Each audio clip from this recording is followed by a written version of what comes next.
Um, so that was pretty much, shoot.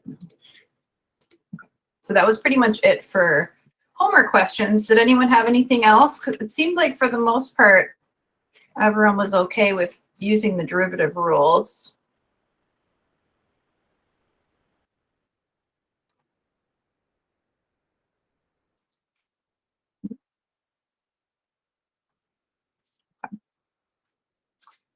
So actually, I realized that even moving our test to Monday, I have, you guys are going to think this is nuts, but actually I realized last night that I have an asynchronous video already for 3.1 that I made last semester. So I'm going to actually, I sort of loosely watched it last night while I was doing other work, and just to make sure that it was what I wanted you to do. And it was all the same examples I was going to do anyway.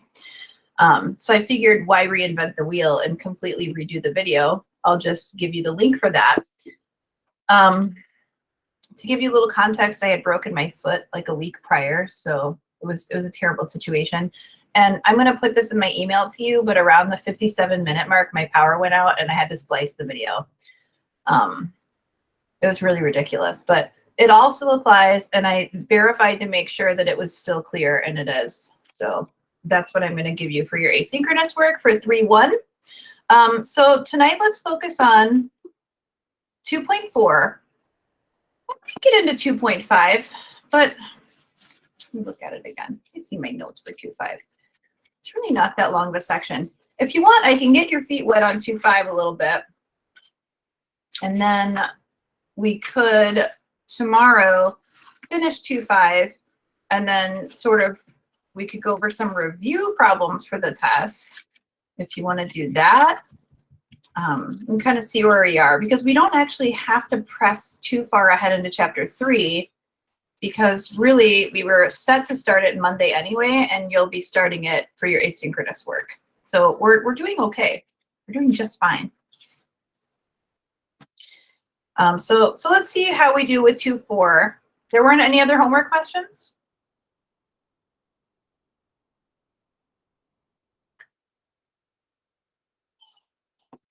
Okay, good. I didn't expect too many on 2.3 anyway. Okay. All right, so 2.4.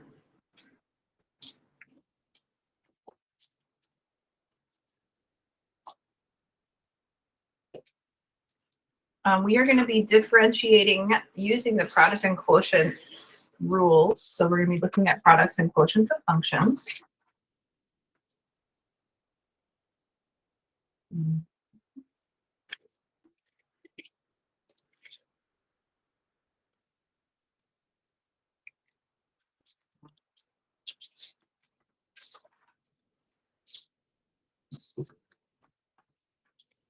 Right, so 2.4.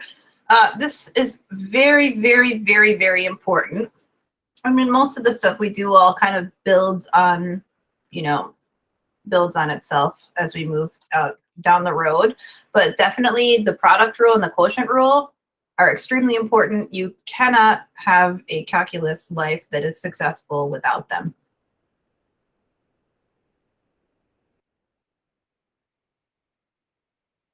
Differentiating the product and quotient of two functions. We're also going to talk about higher order derivatives.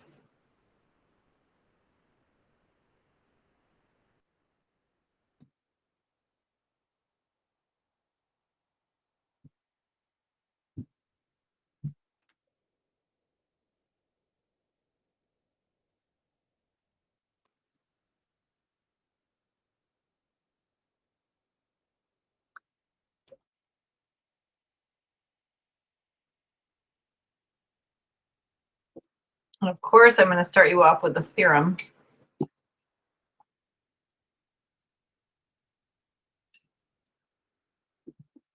right, so this is for the product rule.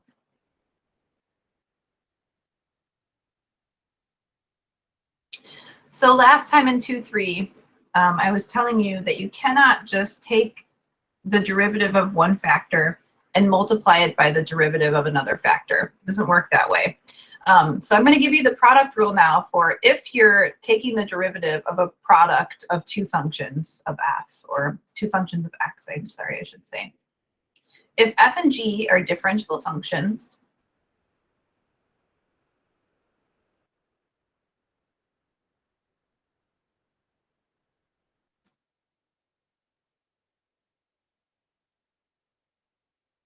and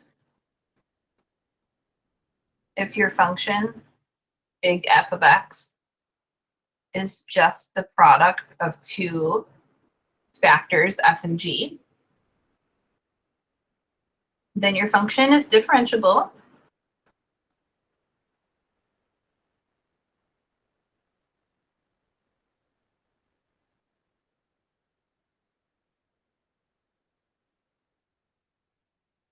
And the derivative of your product, f of x, is capital F prime of x. And this is the derivative of your product. All right, here's how the rule goes. By the way, I think your book displays it in a different order. I very particularly like the order in which I give this to you because it's going to match the order that you see the terms in for the quotient rule, and then you won't have to remember two different orders. F prime of x times g of x plus f of x times g prime of x.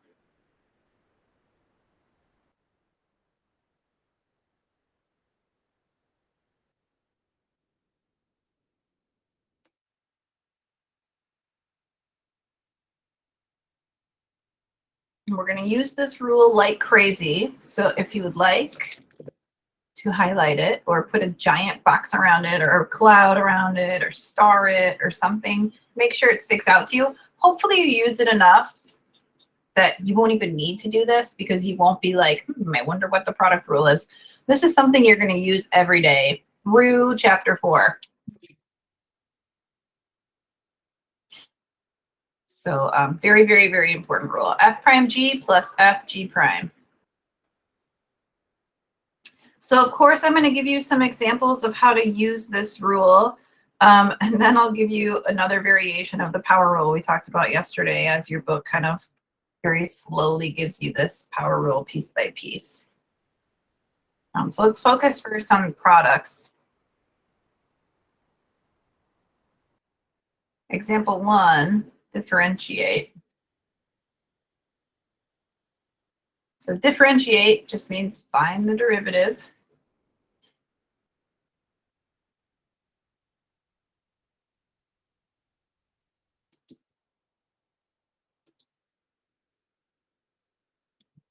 And the first one we're going to look at is this function where we have 3x cubed times e to the x.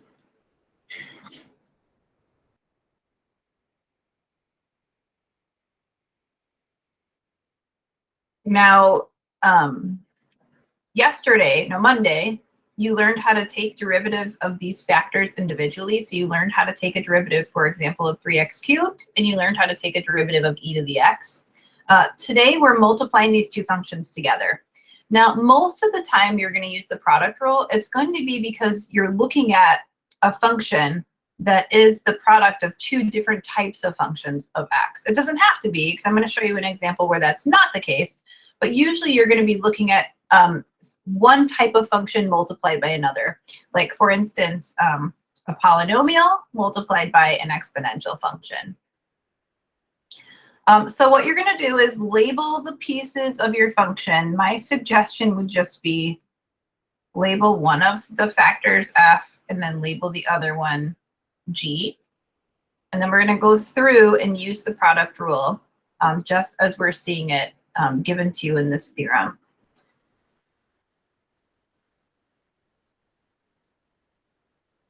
So the first thing we need according to the theorem is f prime of x. So we're going to go ahead and look at our function f, which is the first factor, and take its derivative. So this one will use the constant multiple rule with the simple power rule. So I'm taking 3 times 3, which is 9x squared. That's your f prime. So that takes care of the first factor of the first term. So we have f prime, and then multiply that by g. Your function g is e to the x. And then we're always adding when we use the product rule. So we're taking plus, and then f, which is 3x cubed. And then we're multiplying that by g prime. So the derivative of e to the x, remember, is e to the x. So you get off a little bit easy on that one. Now, for something like this, there's really not a whole lot you can do to simplify this, because remember, you can't actually add these together, or because you would have to have x to the same powers in order to have like terms here. I mean, if they were both x cubed, then yes, of course, you would be able to add them together because you also have e to the x. But in this case, you can't actually combine these terms. So this answer could be left as is. You could factor it. You don't have to. There are going to be times down the road where you're going to have to factor it because you're going to have to solve, for instance, to find the values of x for which you have a horizontal tangent line. But for something like this, you can leave it as is. If you choose to factor, that's fine. Maybe take out a 3x squared, and that would leave you with, or 3x squared e to the x. I almost forgot about your e to the x. And then that would leave you with 3 plus x in the second factor. But you don't have to factor it. And the last thing I want you to do is factor it if you don't feel comfortable. I mean, if all I've asked you to do is just take the derivative, leave it there. Don't risk going further and getting something wrong. So this is officially your answer. 9x squared e to the x plus 3x cubed e to the x. Questions on example 1a.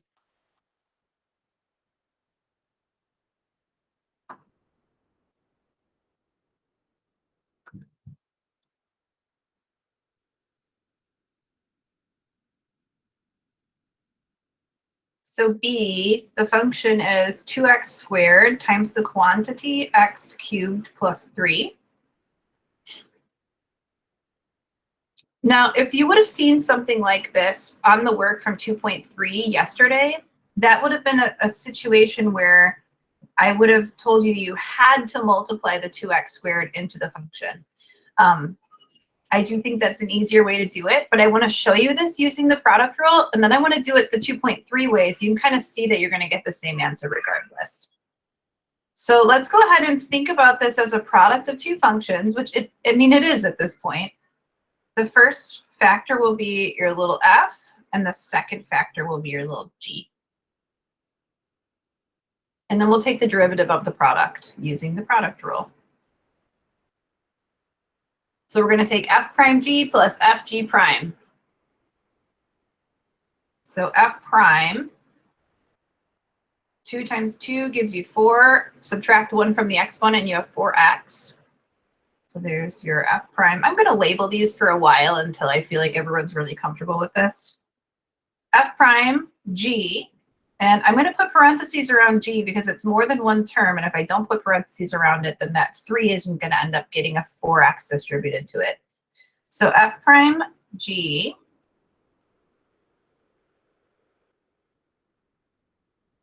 plus f,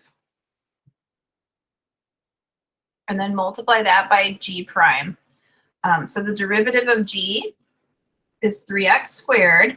And then remember, the derivative of 3 is 0, so you don't need to write plus 0. You can just leave that term by itself. F prime g plus f g prime.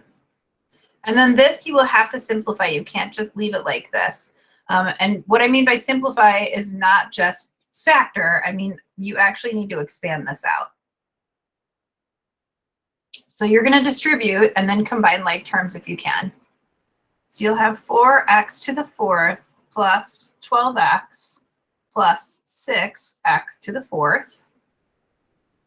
just by distributing your 4x into the first two terms and then multiplying 2x squared times 3x squared. And then simplify. You have x to the fourth in two different terms, so go ahead and combine those, and you'll have 10x to the fourth plus 12x. I would leave it like this if I were you.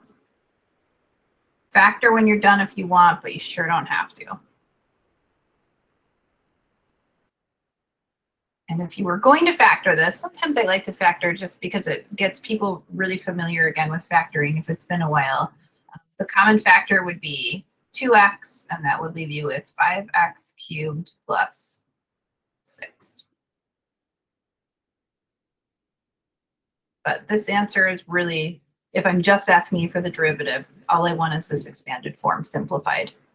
So yes, technically you would get points for this. You would get a lot of points just for writing this first line where we found f prime of x before it was simplified. But there are points built in too, anytime I write an exam for the simplification. So yes, you would get points for putting all the pieces together. You get more points for simplifying.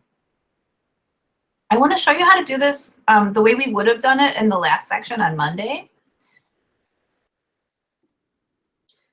So you could have taken your original function and you could have distributed right away. And that would have looked like 2x to the fifth plus 6x squared.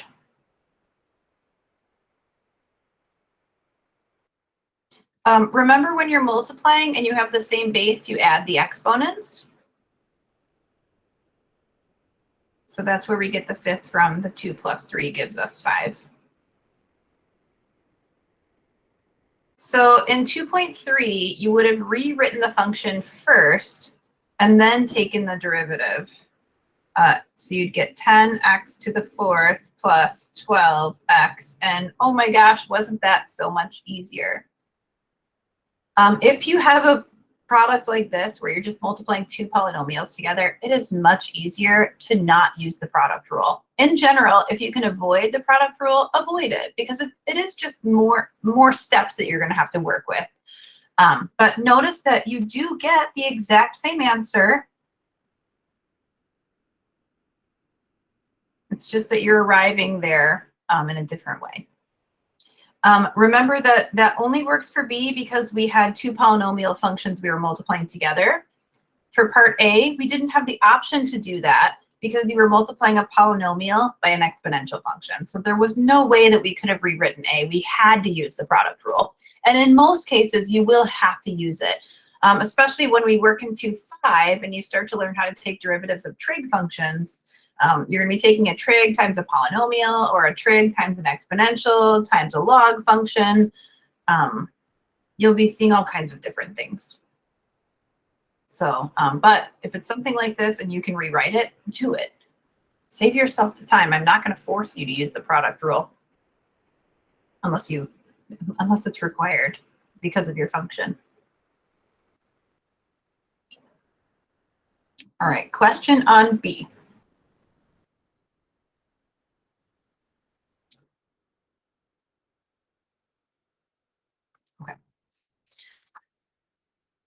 Wonderful. I'm going to give you a theorem, and it's going to look very similar to what you did in 2.3. And it's called the power rule. And if you're wondering, like, didn't we already do this? Kind of. But this one's going to be a little bit more expansive.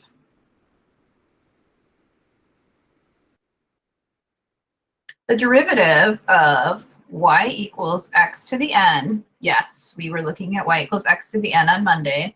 On Monday, we focused on n being a positive integer. So we said that n must be positive.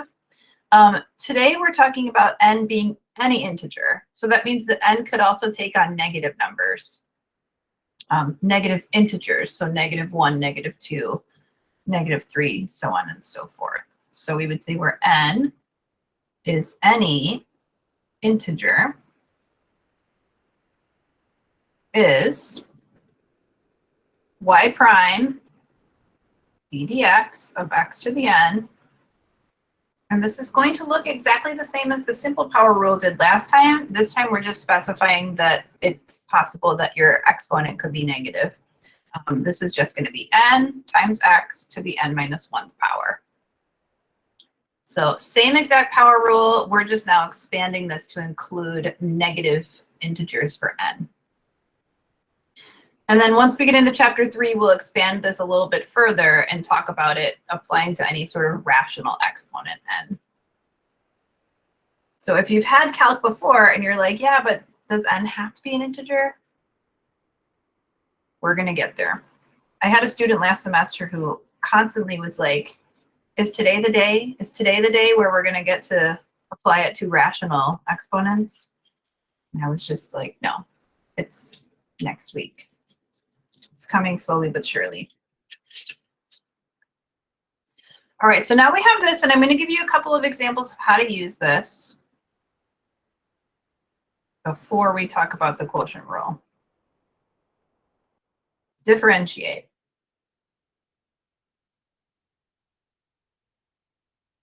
So the function would be something like 1 over x to the 5th power.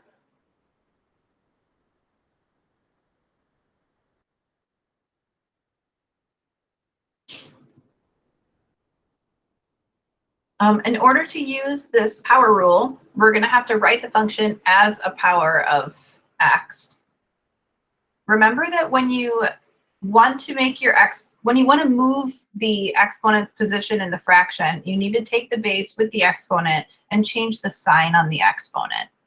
So if I want to move my expression from the numerator to the denominator or vice versa, I need to change the sign on the exponent. Just keep the base with it, change the exponent sign. So it was x to the positive 5th in the denominator, and you can rewrite that as x to the negative 5th in the numerator. Okay, so it's key that we rewrite the function first.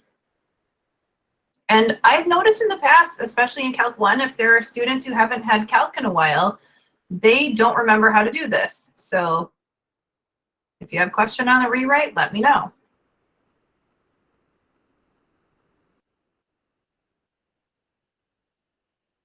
Okay, so now we'll use this power rule to find the derivative. So we're going to bring the exponent out front, keep the base, and subtract 1 from the exponent. Be careful when you do that because we're so used to thinking 5 minus 1 equals 4, but remember we're not taking 5, we're taking negative 5 minus 1. So when you subtract 1 from the exponent, you're getting negative 6.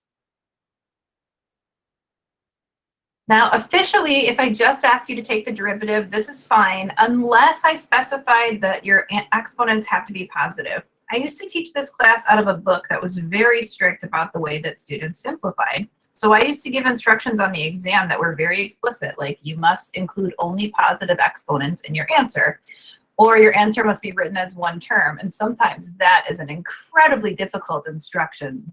And I realized that students were spending most of the time on their tests just simplifying their derivatives. And it wasn't that they didn't know how to find the derivative, they just couldn't do the algebra to simplify it. So this is fine. Normally, we rewrite these in the form in which they were given to us. And this was given to us with a positive exponent. And because I think it's good for you guys to practice working your way back and forth through negative and positive exponents, I'm going to show you how to rewrite this with a positive exponent. Remember that the only thing that moves is the base with the exponent. If you want it to be positive, move the base to the denominator and change the sign on your exponent. However, the negative 5 doesn't move. It's in the numerator. It stays in the numerator. The only time that would change, I'll write you a note here, would be if you had parentheses around this. That would be a case where you'd move the whole expression because your base would change. Morgan, what's your question? So on our homework, which answer do we answer? So WebAssign is really liberal. WebAssign, I'm sure, will accept this one, unless the instructions stated to leave your answer with positive exponents only, but I have not seen them do that I can remember. So this should be fine. And on a test lately, I have not been giving instructions for exactly how to write your answer as long as it's simplified. So this is technically simplified. It just has a negative exponent. So this would be an okay answer. I'm trying to think if I ever forced anyone lately to write a positive exponent, and I don't think it's happened in a while. You know, you just stop fighting certain battles, or it's just like, does it really matter? I don't know. Or sometimes like I required it on that one, but then requiring it on this one makes it a much harder problem. So to answer your question, Morgan, WebAssign should accept this, no problem. And they kind of have to do whatever your textbook does. And I can check to see if your textbook has an explicit instruction about that. I don't think it does. So 2.4. It just says find the derivative. That's all it says. So you should be good with this one. But like I said, I sometimes give you both because I think it's good for people, especially if your algebra skills are weak or you haven't had algebra in a while, just to even see it. So I'll put box around it. Okay, other questions on example 2A?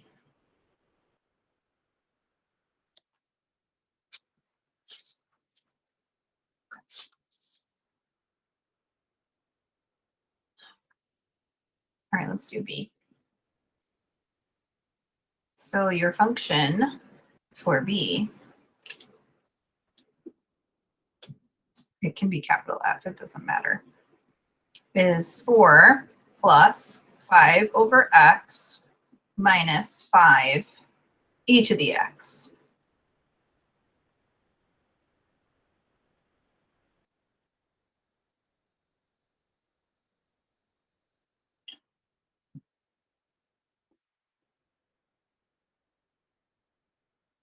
Okay, so now we're going to combine our power rule with some rules from 2.3. Oh, you know what? We should rewrite this before we take the derivative because we don't want to see this x in the denominator. So rewrite this as 4 plus and then 5. Instead of writing 5 over x, write it as x to the negative first power. Remember, just because you don't see an exponent on your base doesn't mean the exponent's 0. If it's not written, it's implied to be 1.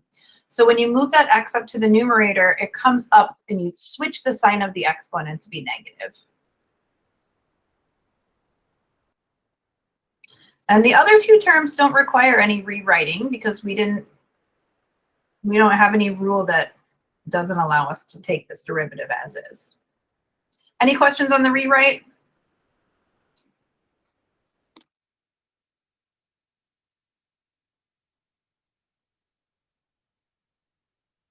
All right, so let's go ahead and take the derivative. Remember, the derivative of a constant is 0. I'm going to write it. You don't have to write it. The derivative of the second term, I'm going to keep the 5 right where it is. I'm going to bring the exponent down. I'm going to rewrite the base, and I'm going to subtract 1 from the exponent.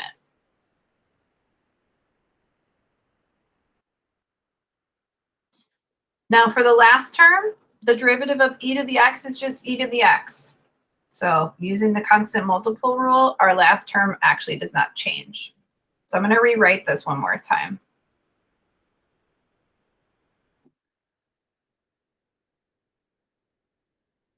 So I have a 5 times -1, which gives me -5. And then I have x to the negative second power, and then minus 5 e to the x. If you were going to write this with a positive exponent, it would look like this. Technically, you could even factor out a -5 and do all sorts of things to change the form of this, but you don't have to. This is okay. I like this better, but I'll accept either one.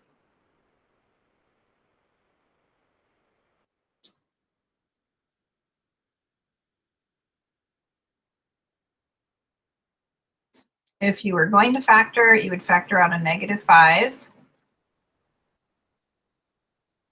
And then you'd switch your sign to a plus.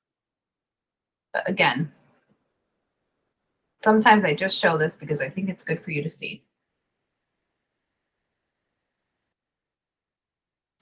Okay, now, oh, I have one more of these.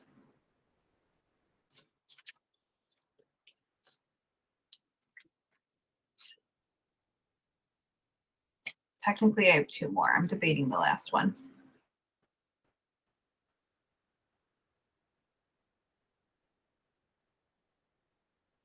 So this will be f of x equals x plus 1 over x. Now, this is such a good problem because officially it looks like it's a quotient of two functions. And I haven't actually given you a rule for that yet. So you might be looking at this and saying, well, can I just take the derivative of the numerator and divide it by the derivative of the denominator? No. I'm going to give you a quotient rule in a minute, but I want to show you how you can rewrite this so you don't have to use the quotient rule. A lot of times when your denominator is a monomial meaning a one-term polynomial, it's much easier to rewrite this function by splitting up the fraction using the LCD. We've done that in a couple sections now, so we should be pretty familiar with that. But if we rewrite this so that each term of the fraction has that denominator, we end up with x over x plus 1 over x. Just split that fraction up into two terms. We're undoing that addition. And then we can rewrite it one more time because we know that x over x can just be simplified to 1. And then we'll rewrite it again because now we're in a form so that we can use just that constant rule. And 1 over x we can rewrite as x to the negative first power. Get very, very comfortable moving between these two forms where you have your variable in the denominator versus moving that variable up into the numerator and changing the sign on your exponent. Now, we haven't actually taken a derivative yet. This is our original function. I'm going to rewrite it here just so that it's right above the derivative we're going to take. But that's still just f of x. Are there any questions on how I rewrote the function?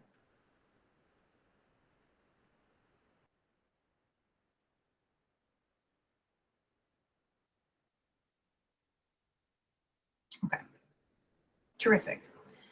Let's go and take the derivative then. The derivative of 1 is 0. And then the derivative for the second term, we're going to bring the exponent down, keep your variable, subtract 1 from the exponent. And then you can write your derivative as negative 1 divided by x squared.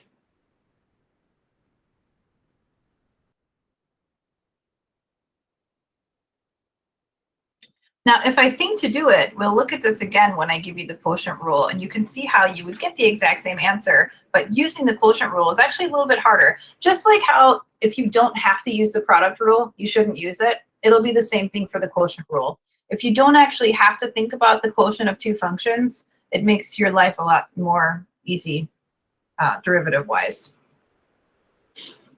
Okay, I'm gonna do D. I don't know. It's probably good for us to do it. Sometimes I feel like it's a bit much. Sorry, I shouldn't preface it like that. It's a great problem.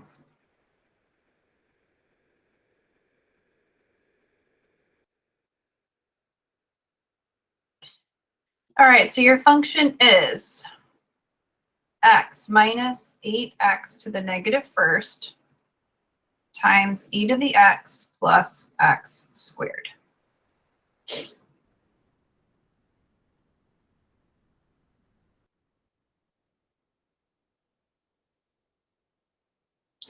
Now you have two options here. Your big function f is taking the product of these two factors. The first one is x minus 8x to the negative first, and the second factor is e to the x plus x squared. Now, at some point, you're going to have to do a lot of distributing, and it's kind of up to you to decide if you want to do it now or later. But no matter what, notice that if you distribute now, you're still not going to be able to avoid the product rule. Because if we FOIL this out, you're going to end up with a first term of x times e to the x. Then you'll have for O, x cubed. For I, you'll have an x to the negative first times e to the x. And then for L, you'll have a polynomial, so no big deal there. So the product rule is unavoidable regardless. What should we do? I don't know. Let's just take the product rule directly before we rewrite it. Or without rewriting it, I should say. All right, let's just directly apply the product rule. And if you're sitting at home thinking like, maybe I would like to distribute first and then use the product rule, that's fine. In this case, I want to think about using the product rule once. If I distributed first, it might look like I'm using it twice and it might look more confusing. Okay. Now also, if you would like, you can always take f prime and g prime separately, and then you can put it all together if that makes it easier to organize your work, but you don't have to. I'll do that just because in this case there's a lot going on. So if f is x minus 8x to the negative first power, then we would say that f prime, little f prime, is 1 minus, and then we're bringing that exponent down. I'll just rewrite the 8 actually. Times negative 1 x to the negative second power. And then we'll simplify f prime. So you'll have 1 plus 8x to the negative second. Leave your exponent negative because we're going to use that power rule. And if it's in the denominator, you can't use the power rule when we take our derivative. So let it be. I can't say let it be without thinking about singing Let It Be. There'll be Beatles fans out there. I can't be the only one. All right, let's take g prime because we're going to need that anyway. Because remember, we're taking f prime g plus f g prime. G prime is going to be e to the x plus 2x.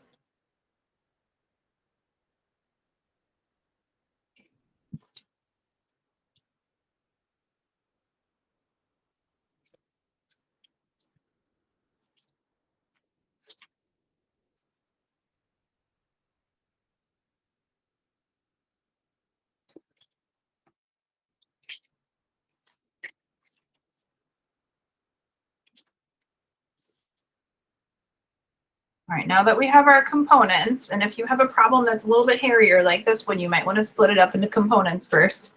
Remember, we're going to take, for our big F prime, we're going to take F prime times G plus F times G prime.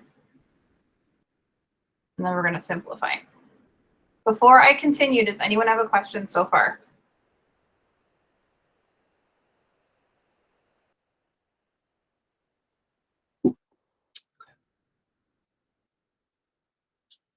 F prime is 1 plus 8x to the negative second power.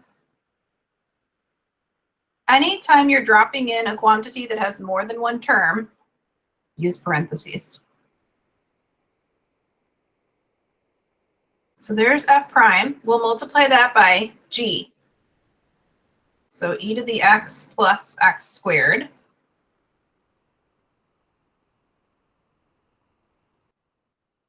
Plus f, x minus 8x to the negative first power.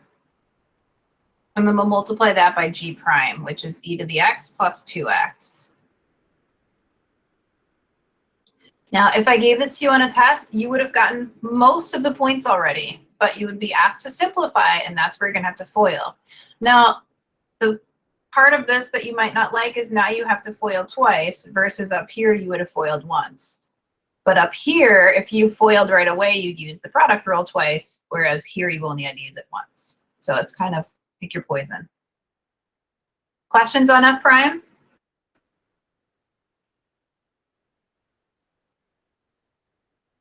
All right, let's FOIL this out. So we have our first terms, 1 times e to the x is e to the x. The outside gives us x squared The inside is plus 8x to the negative second e to the x. And the last terms are plus 8. And then we have x to the, remember when you're multiplying and you have the same base, you add the exponents. So we're going to simplify that in the next step. But really, we're going to have x to the 0 power, which is just 1. So if you want to simplify it now, fine. If you don't, that's fine too. So this is your first FOIL. And then we'll add that to your second one. So x times e to the x. The outsides are plus 2x squared. The insides are minus 8x to the negative first e to the x. And then the last terms are minus 16 x to the negative 1 plus 1.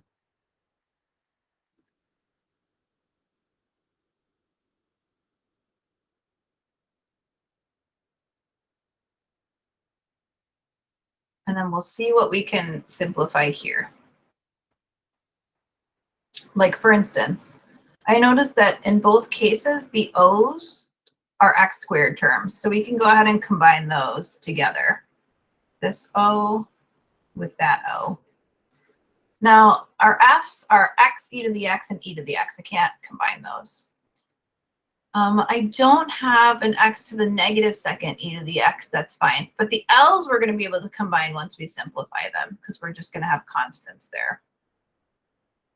So we'll rewrite F, and then your O's give you 3x squared. Then you have plus 8x to the negative second e to the x. And then for 8x to the 0, you just have 8. X to the 0 is just 1. And then plus x e to the x minus 8x to the negative first e to the x minus 16, because x to the 0 again gives you 1. And then we're almost done with this one.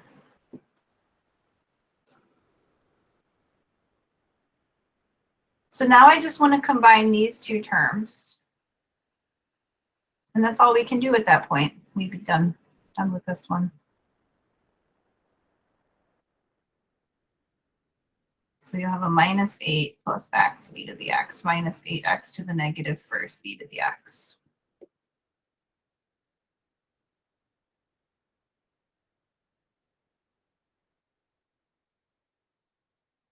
That's it.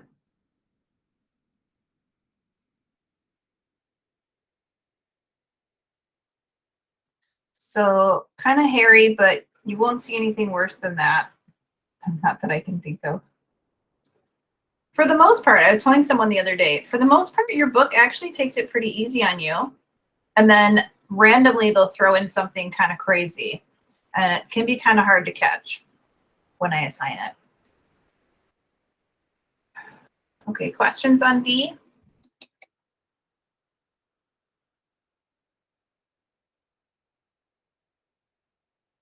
So lots of algebra rules that we use there.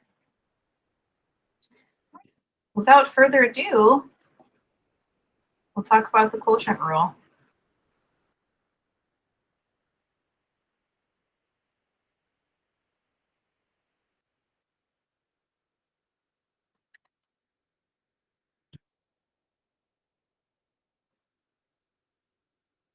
If two functions f and g are differentiable,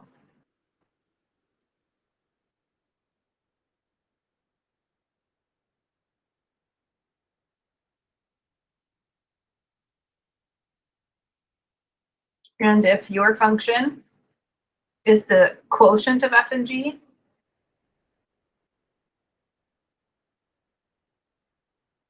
of course, we have to specify that g of x cannot be 0 because we can't divide by 0. Those are commas. Then your function is differentiable.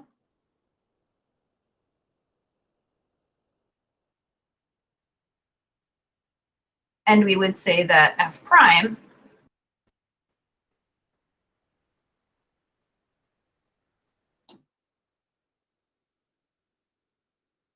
which is the derivative of f over g,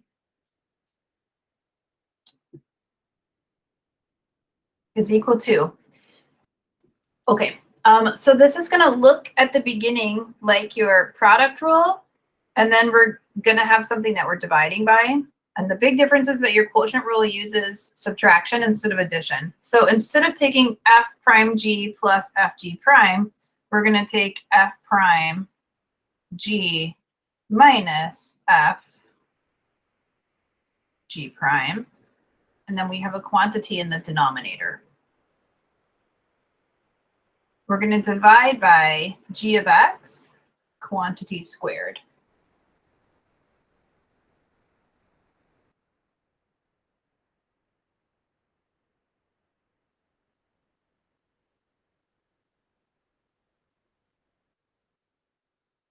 Now, if you don't like the order in which I presented this, I'm kind of broken. I'm a robot. I can only present it this way because this is the way I've been doing this for too long. If you had calc before and you learned that low d high minus high d low and you like that, that's fine. Do that. If you have no idea what I'm talking about, it might be a little mnemonic and a side note in your book. I'm not positive. I know Dr. Campbell uses it, and it could be something that other calc teachers might use.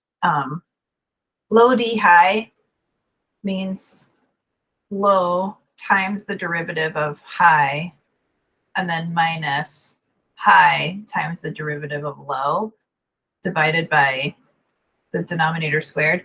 I never learned that as a student. If you like that, use it. I mean, the order of your multiplication here does not matter. I only use this form because I like for it to match the product rule form. F prime g plus fg prime, f prime g minus fg prime divided by g squared. Okay, so that's your quotient rule. And again, outrageously important, very, very, very important. Put a box around it or highlight it or whatever you have to do. It's an incredibly important rule to you. Sometimes students get so carried away figuring out f prime g minus fg prime that they forget to divide by g squared because there's sometimes a lot going on in your derivative. So just remember with your quotient rule, you do have to divide by g squared or you're not done yet.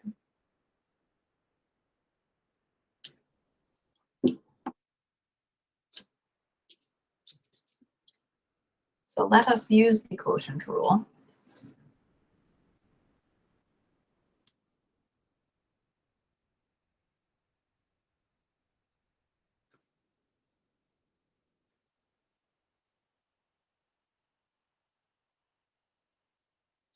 Example 3,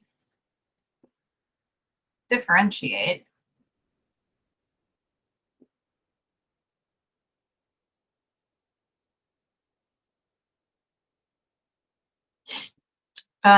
A, big F is equal to 2 divided by x plus 5.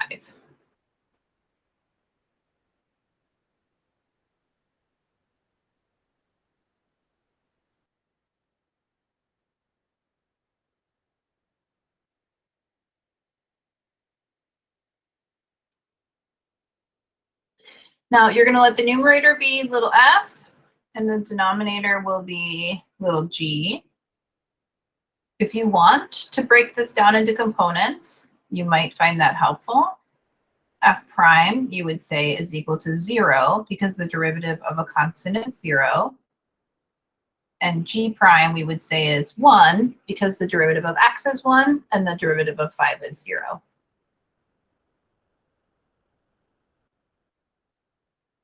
And then we'll go ahead and use the quotient rule.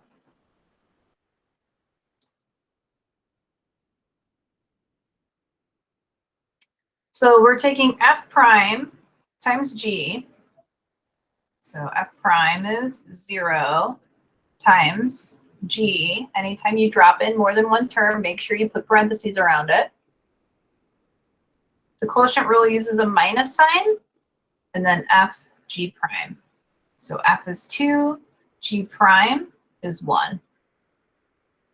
So f prime, g, f, g prime.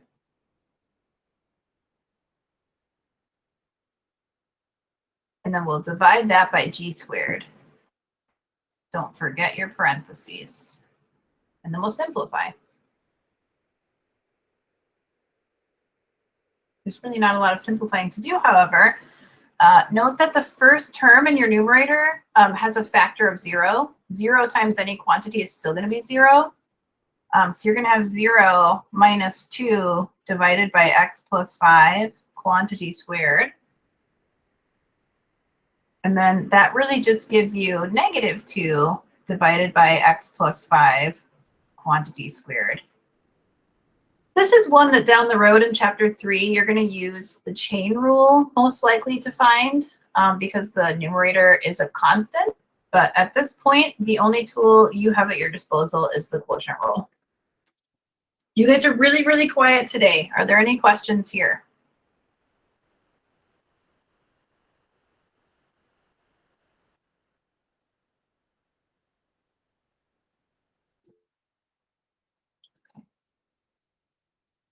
And my chat beeped at me today, which is great. I just cannot figure out why it doesn't always do that.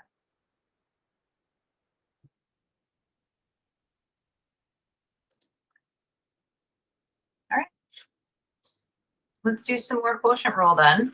Just build this up.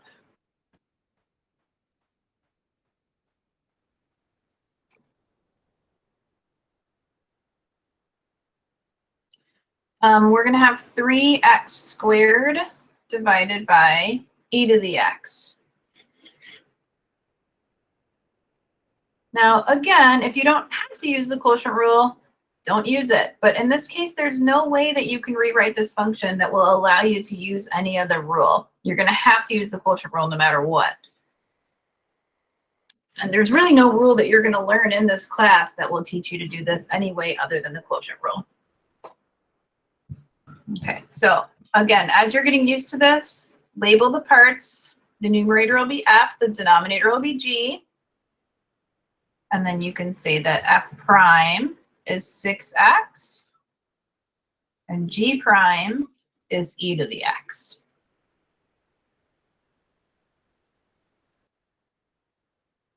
And then we'll put all of this together using the quotient rule. And you guys are going to get really used to doing this, and you're not going to be labeling all the parts. You're just going to be writing down the pieces of the quotient rule and then simplifying. If you give me a fully simplified answer without writing the pieces down, I'm going to question what was happening on your paper, because a lot of these you cannot just write the answer for. They do require work. So f prime times g. Don't forget the quotient rule uses a minus. So minus f times g prime. There's f prime, g, f, g prime.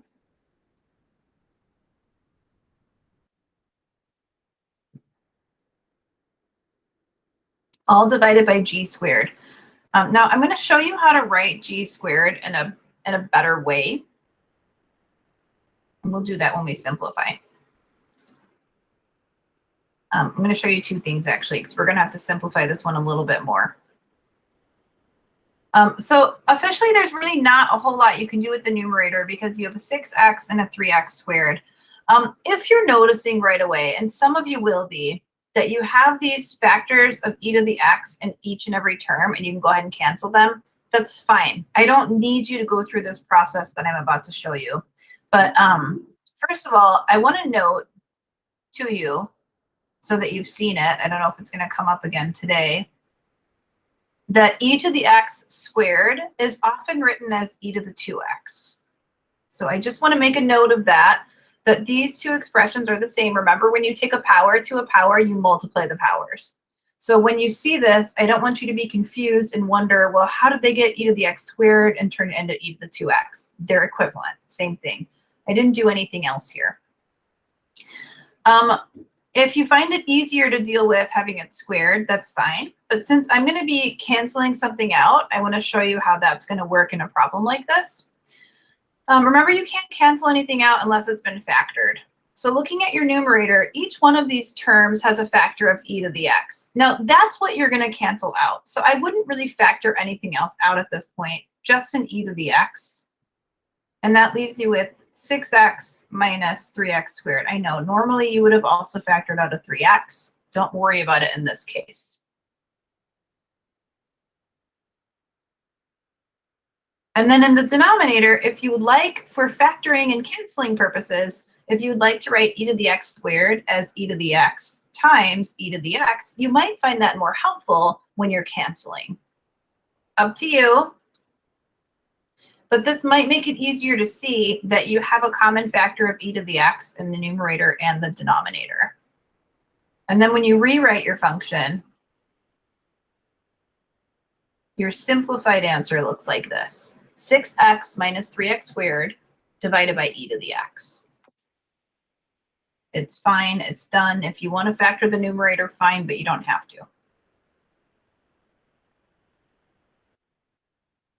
to. Some of you whose algebra skills are a little bit stronger will factor straight from here, or I'm sorry, you'll cancel. You'll say, okay, well, I know there's an e to the x here, there's one here, there's one there, and then you'll go straight from here to here. What I don't want to see is you going straight from the original problem to here, because that's not going to make sense to me where you came up with this. You did all this canceling in your head without writing anything down. That would be odd. So if you're wondering how much work you have to show, I want to see this. I want to see where you applied the rule. And then you can show me your simplified answer after that. It's hard to give a complete, do this every time kind of thing because every problem's different. But I definitely want to see you work through the rule, show me the parts. You're going to get points for every single piece of this rule. F prime, G, F, G prime, G squared. Every piece you're getting a point for. Okay, questions on B?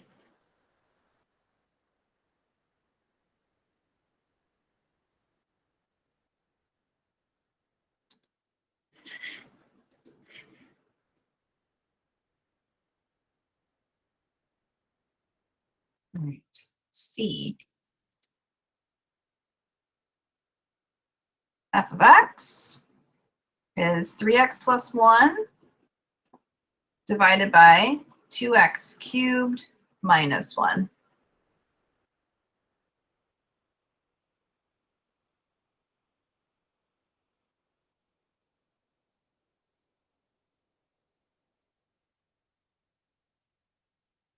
So again, f is the numerator, g is the denominator, f prime is 3, g prime is 6x squared.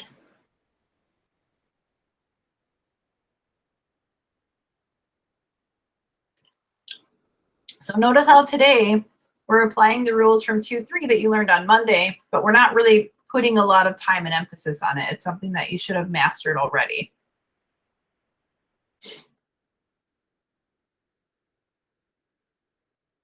Okay, now we'll apply the quotient rule. F prime, which is 3, times g. I know that g is 2 terms, so I'm going to set up parentheses around it. Minus f, 2 terms, it needs parentheses, times g prime. Now, technically g prime is not 2 terms, but I don't know, it's a force of habit. So f prime g minus f g prime. Don't forget about your denominator, g squared. Okay, now students are always asking, like, do I have to expand out this whole thing? No. When you write this denominator squared, unless there's something that you can clearly simplify out of there, don't worry about expanding it. I don't need to see that you have 4x to the 6th minus, it doesn't matter. Leave it factored, it's fine. Let's simplify this a little bit. You'll have 6x cubed minus 3. And then don't forget that you have this minus sign that's going to apply to both of these terms. So when you write 3x times 6x squared, you get 18x cubed, but you have minus 18x cubed. And that minus sign also gets distributed to the 1. So instead of having 6x squared, you have minus 6x squared. It's very important that that negative sign gets distributed. Lots of little algebra mistakes happen here all the time. And then simplify what you can. For instance, I have a 6x cubed and a negative 18x cubed. So I'm going to combine those together to give negative 12x cubed. Then I have minus 6x squared minus 3 divided by 2x cubed minus 1 quantity squared. One thing you can do if you wanted to check is you could factor out a negative 3 from the numerator.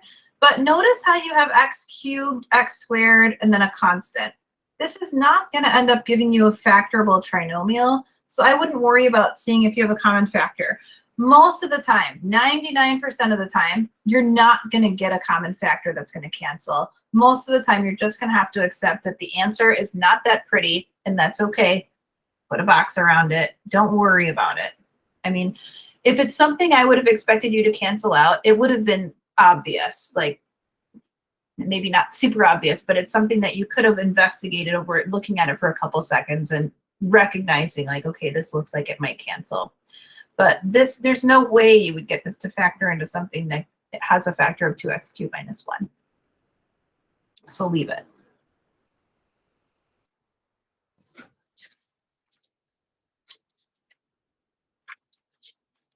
Okay. Questions on C? I had a question. Sure. So why didn't we take like the 2x squared minus 1 on top, and then in the bottom when it's like 2x cubed minus 1 squared, why didn't we break it up and then cancel out the like it from the top and the bottom?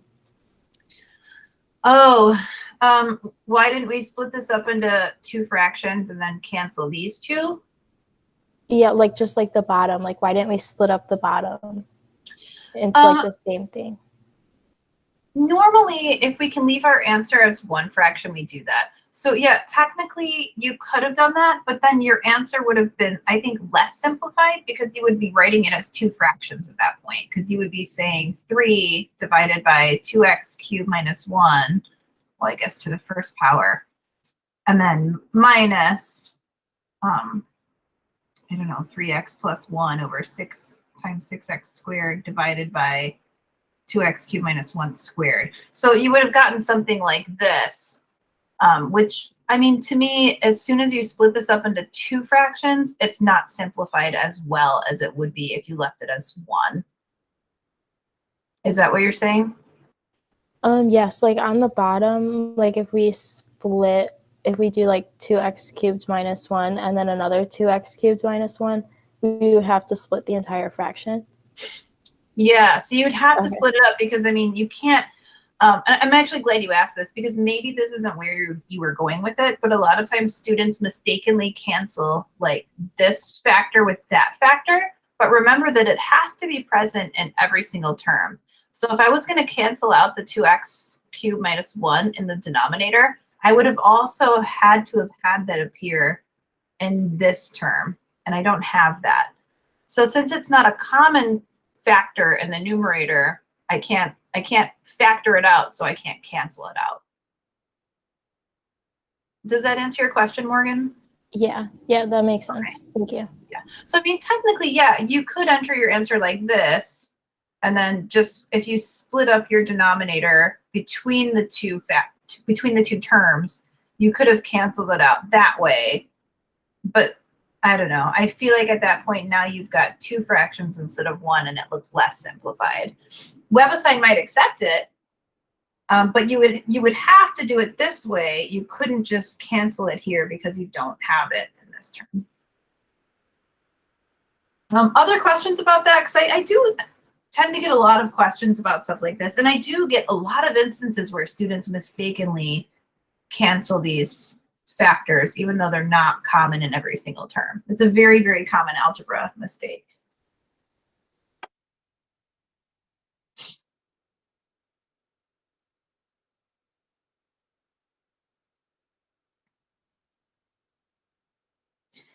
Okay, let's talk then about higher order derivatives.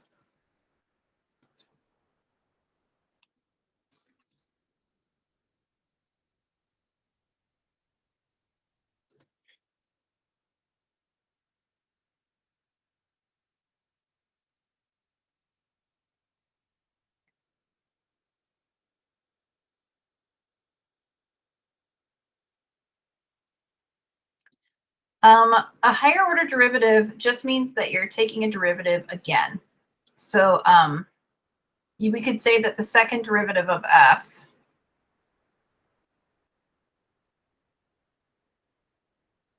is not just f prime, it's at that point f double prime. That's usually how we say it, f double prime. And then we can take a third derivative of f and a fourth derivative of f, so on and so forth, and you'd get f triple prime.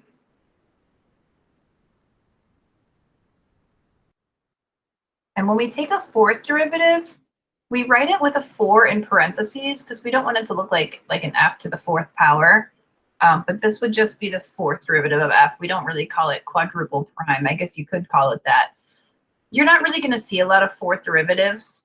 For the most part, for what we're going to be doing application-wise, the most derivatives you're going to take is 2.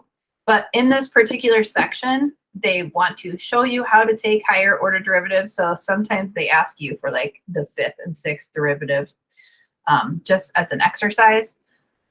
Moving through chapter 4, the things that are going to be important to you are going to be the first and second derivatives. And we'll do some applications with the second derivative today as well. Okay. So example 4, we're going to find f and f prime. Oh gosh, I wanted to show you some other notation. Hold on. Let's focus on the second derivative. We can also write this as d squared y over dx squared. You might see this notation again in chapter 3. It's sort of interchangeable depending on how far we get through chapter 3. It's like saying y double prime, which is the same thing as saying f double prime of x. So that's notation that you might also see. For the third derivative, same idea. So for the third derivative, you would see d cubed y dx cubed, which is just like saying y triple prime. So notation-wise, if you do see that, I can't remember if it pops up in this section. It might. Sometimes students don't remember which one gets the squared on it. The numerator you're always thinking of in terms of d dx. If you want to think about it that way, that would mean that the numerator would get the 2 on the d and the 2 on the dx, and the y is just sort of like an afterthought. That's the way I remember it. So it's like you're taking d dx and squaring it, and you're taking that of y, and it's almost like you just distribute the exponents. So if you want to think about it that way, if you find that helpful, think about it that way. Up to you. Like I said, it'll pop up every now and then, but it's not going to be like a major thing. Okay, questions about the notation for higher order derivatives? So I'm going to give you an example of finding them. I'll give you 2 examples.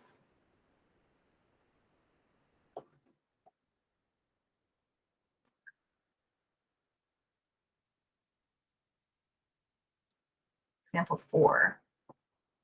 Find f prime and f double prime.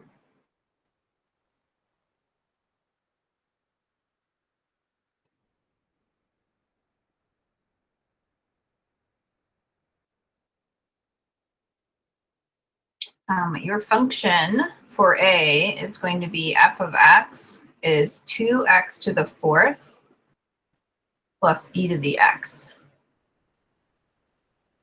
So we're just going to start out with a basic 2-3-ish problem.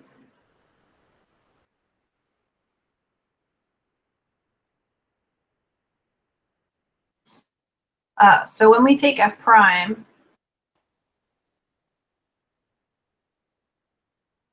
we're taking the derivative of each term normally. So you'd be getting 8x cubed plus e to the x. And then to find f double prime, nothing crazy. All you're doing is just taking the derivative of the derivative. So thinking about this now as your new function, taking the derivative of 8x cubed plus e to the x is 24x squared plus e to the x. So you were asked to find these two. There they are. Now, if you're thinking to yourself like, oh, well, that wasn't too bad, no big deal, it gets a little bit worse whenever you have to use the product and the quotient rule. So just one example of that, I try not to assign anything too crazy here because these can get really confusing once you start trying to work with too many applications of the product rule together. It gets kind of hard to tell things apart. But this is a very similar function. Notice for A, we had a plus sign between the terms, and for B, we have a product here. So we're just multiplying these two factors together. Now for B, I have to use the product rule. So I'm going to go ahead and label these F and G. And again, if you want, you can find F prime and G prime off to the side. You don't have to. I might not, just because I don't want things to get lost in this problem. Okay, so the first application here for finding the first derivative is just going to be what we did in the first example. So we're going to take F prime G. I will label what we did though, plus F times G prime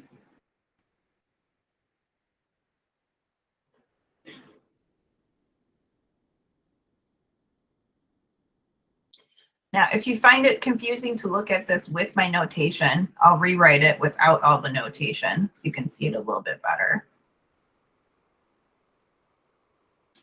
And then we're going to need to work on this again to find F double prime.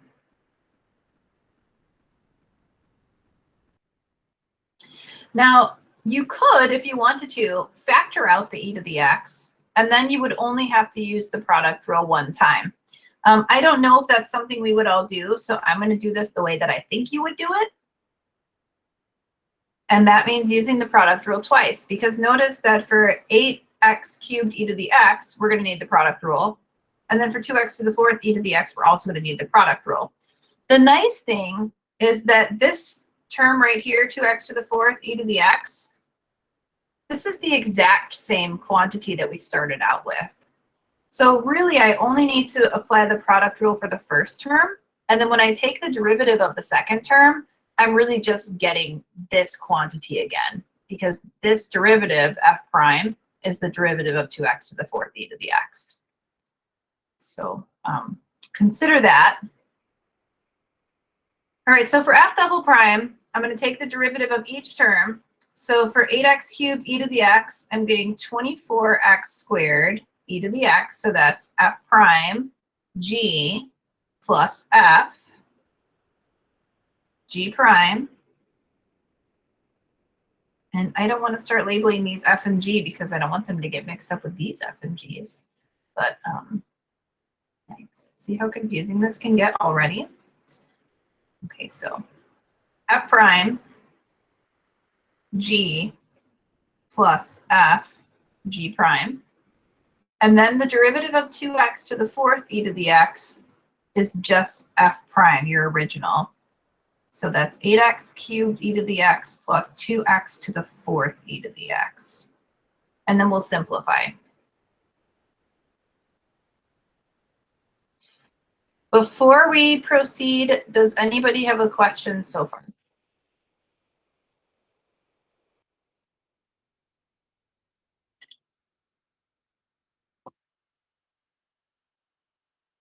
So I'm just going to simplify by combining any like terms I have.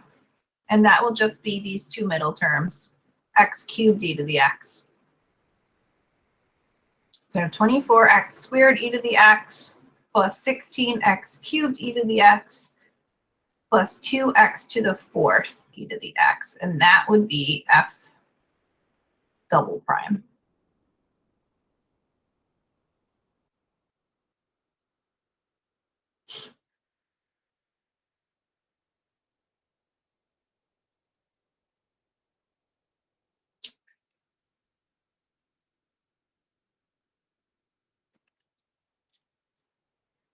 So like I said, some of those can get pretty crazy. I'm going to try not to assign anything too crazy on the homework because some of them are really, yikes, really crazy.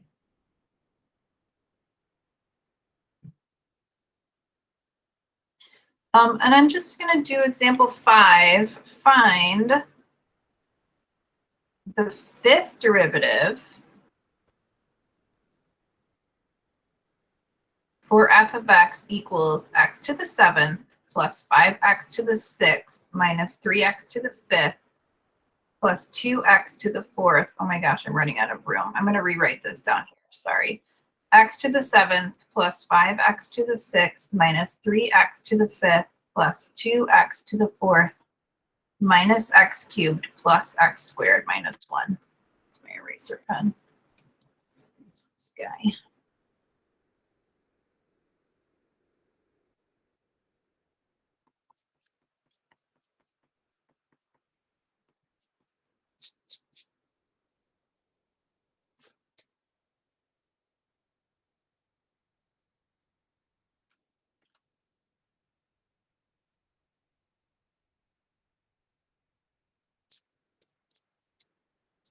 So I'm asking you to find the fifth derivative, but I'm just giving you a polynomial function. So anytime you have a polynomial function, it's much easier to take multiple derivatives. And in this case, not only is it a polynomial function, but it doesn't require the product rule because it's completely expanded.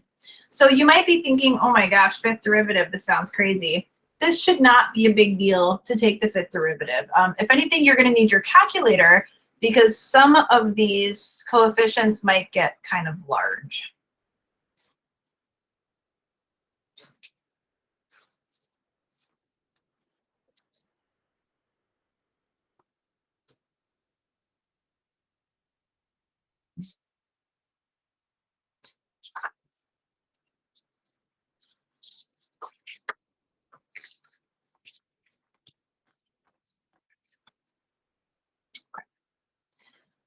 So first we'll start out with f prime. You'll get 7x to the 6th plus 30x to the 5th minus 15x to the 4th plus 8x cubed minus 3x squared plus 2x. And the derivative of 1 is 0. So you will notice, however, each time you take the derivative, you're going to be decreasing the degree of your polynomial. So if you have a polynomial function, every time you take the derivative, you're going to go down a degree because that exponent's going to keep dropping. So f double prime, you'll get 42x to the 5th plus 150x to the 4th minus 60x cubed plus 24x squared minus 6x plus 2. And now you can see I'm getting out my calculator because I'm realizing I'm going to need it. Okay, so that was f double prime. For f triple prime, we still use the prime notation with the apostrophes. 42 times 5 is 210, and we'll have x to the 4th. 15 times 4 is 60, so 150 times 4 is 600, x cubed, minus 180 x squared, plus 48x minus 6.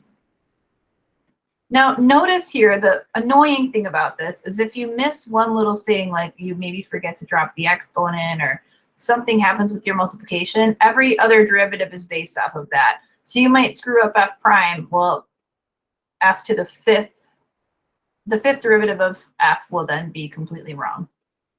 So just be careful along the way. Once you get to the fourth derivative, switch your notation over. We don't write 4 apostrophes because it gets very hard to keep writing apostrophes. And you can imagine if you're taking the 100th derivative, you wouldn't want to write out 100 apostrophes. You wouldn't even want to write out like 9 of them. That would be too many to have to worry about counting and writing. So we use this notation. All right, 21 times 4 is 84. So we have 840x cubed plus 1800x squared minus 360x plus 48. And finally, we arrive at the fifth derivative of x.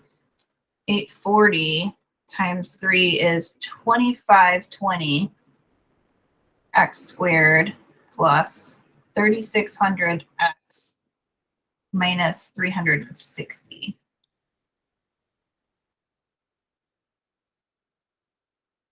So not really hard, just little things to make sure you're being very careful about.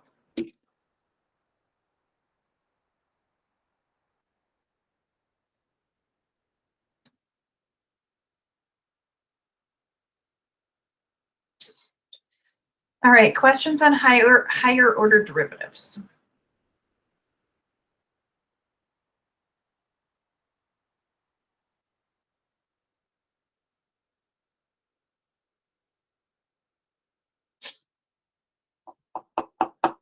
All right, I want to talk to you about acceleration.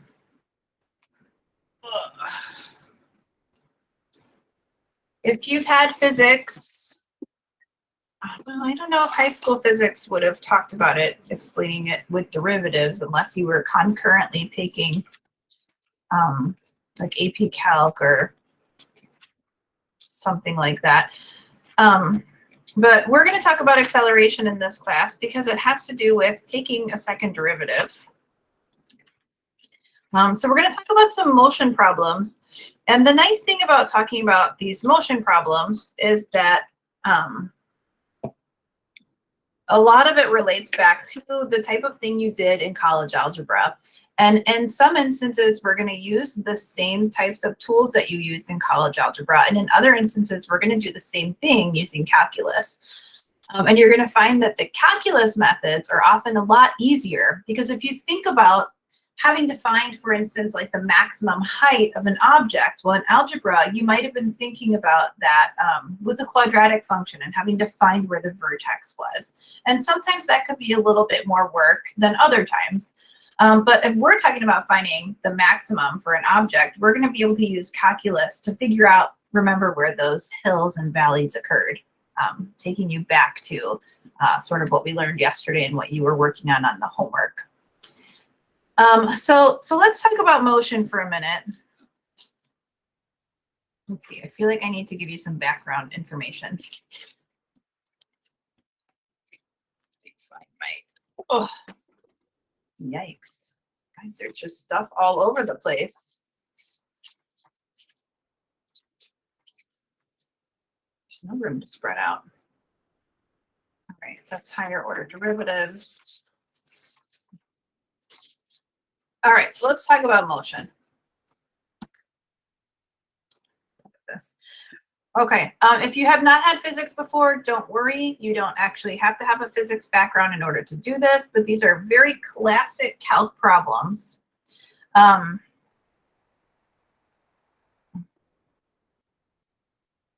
Rectilinear motion. So we're just going to be talking about the motion of an object, and we're going to relate it back to the rectangular coordinate system. S of t is, in general, the position of an object at time t.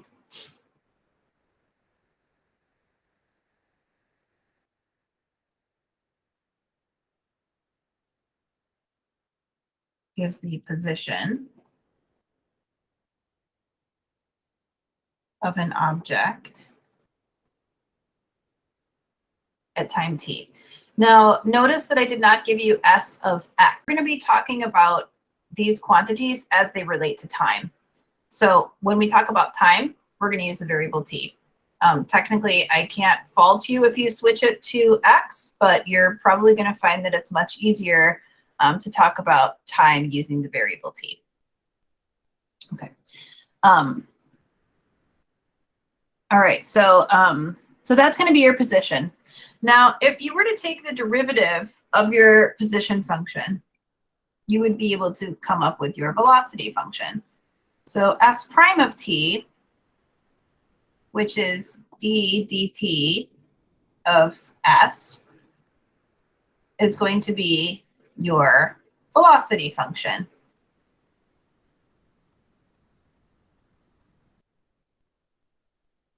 Remember, when we take a derivative, we're talking about the change in a quantity at a certain point. So we're talking about a rate of change. So when we talk about finding a derivative, we're finding a slope. When we talk about velocity, we're talking about the rate of change of the position over time. So velocity, you might consider like how quickly is the position changing over time. And if the position is not changing very quickly, you would say that the velocity was slower. And if the position was changing very rapidly, you might have a higher value for the velocity. The big thing here to remember is that velocity includes direction. Well, let's first say what the velocity is. So the velocity function gives the rate of change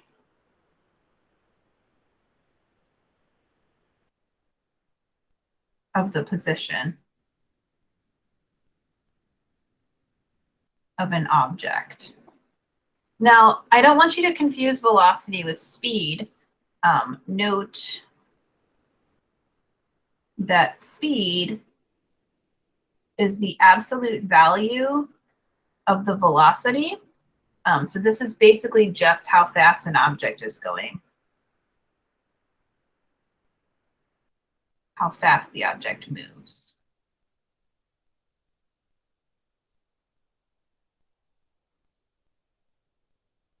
Velocity is not just talking about how fast it moves. And I know we tend to use these terms interchangeably, but if you've had physics, you know that velocity includes a direction. So if it's moving away from your position, then the velocity is positive. If it's heading back towards your position, then you would say that the velocity is negative. So the velocity includes direction.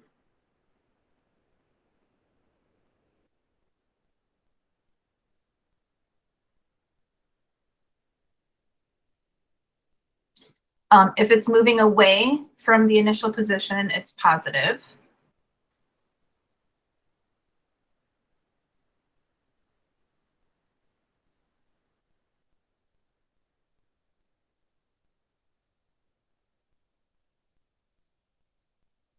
And if it's heading back towards the initial position, you would say that it's negative.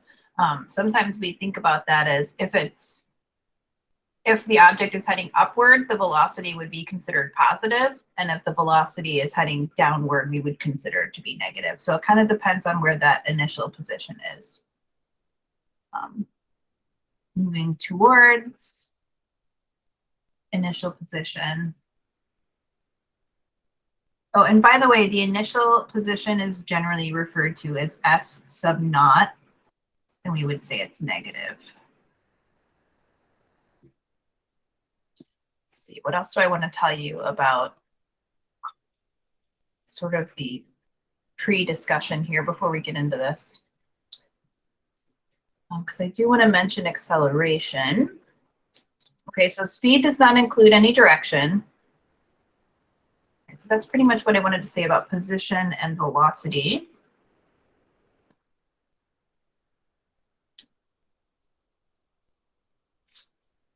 Let's discuss then acceleration.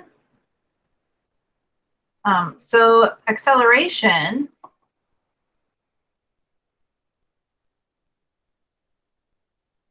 this would be A of t. This is also known as the rate of change of the velocity. So it's v prime of t, or you would consider it to be s double prime of t, which is why we're talking about it now when we're talking about higher order derivatives. The acceleration is the second derivative of the position.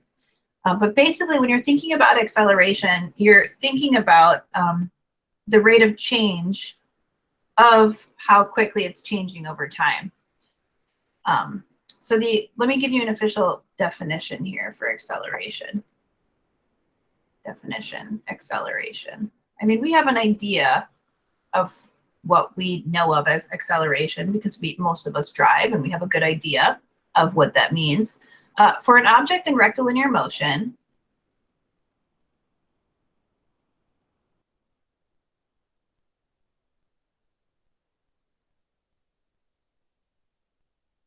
its signed distance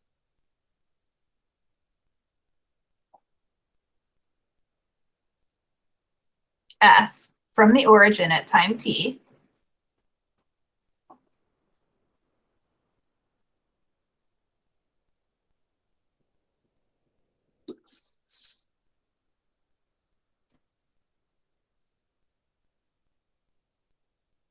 is given by the position function s of t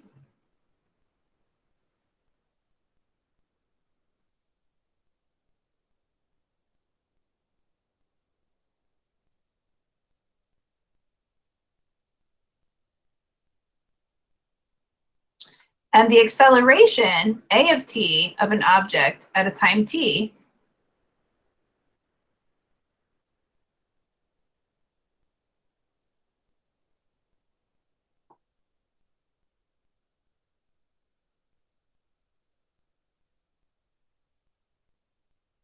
is defined as the rate of change of the velocity with respect to time.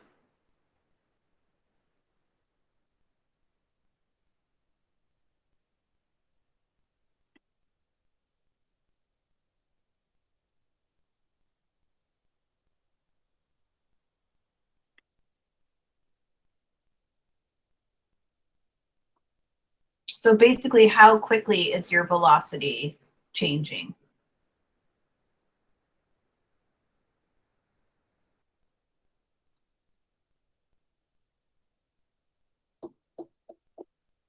See, I have a note somewhere about units. But let me give you some values here for the acceleration. I'm going to give you a second to catch up if you're still writing. Can't see you guys.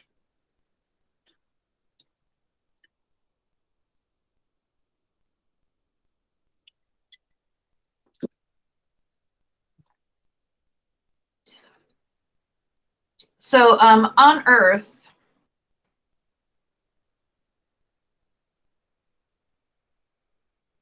we think of acceleration, as long as we're not including air resistance, as being the value for g, which is for gravity, and how quickly the gravity is pulling your object downward.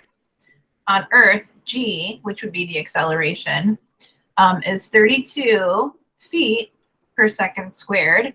Now, if we're using dimensions that include feet, you would use this value for g. If we're using values that are discussing meters, in physics, you pretty much only use meters. Your value for g would be meters per second squared. But if you think about velocity as being feet per second, then acceleration is feet per second squared. So it's like feet per second per second. So it's the rate of change of the velocity over time. So how quickly is that speed changing, basically, if you want to think about it in those terms. Let's see, is there anything else I want to tell you?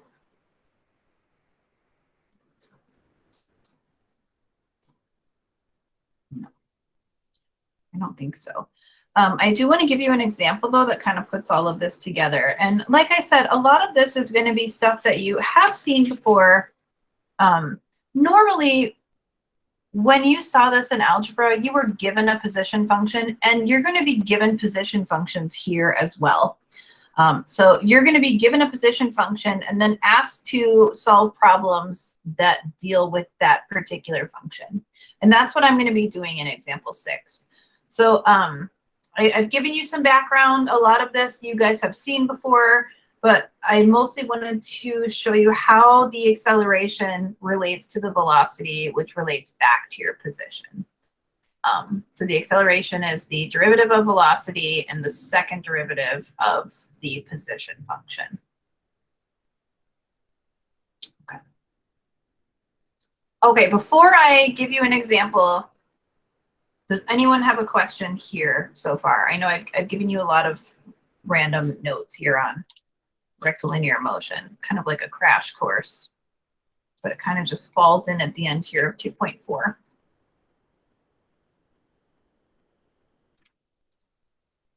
And by the way, I'm not going to be assigning like crazy amounts of problems using this. I mean, I want you to know how to apply this, but not to an excessive point.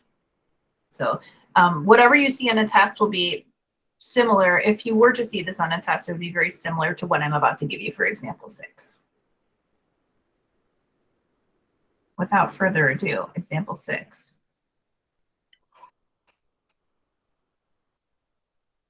A ball is thrown vertically upward from a height of 6 feet.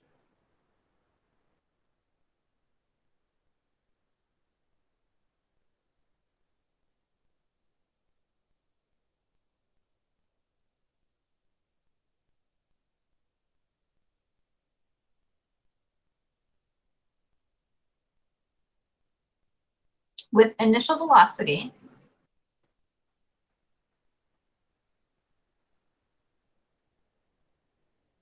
and initial velocity is v sub naught of 80 feet per second. The signed distance in feet of the ball from the ground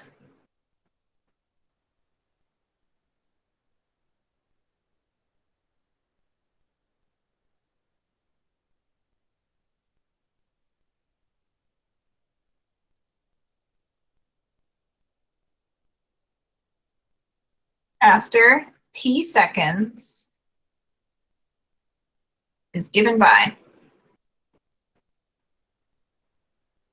and here's your position function. S of t equals negative 16t squared plus 80t plus 6.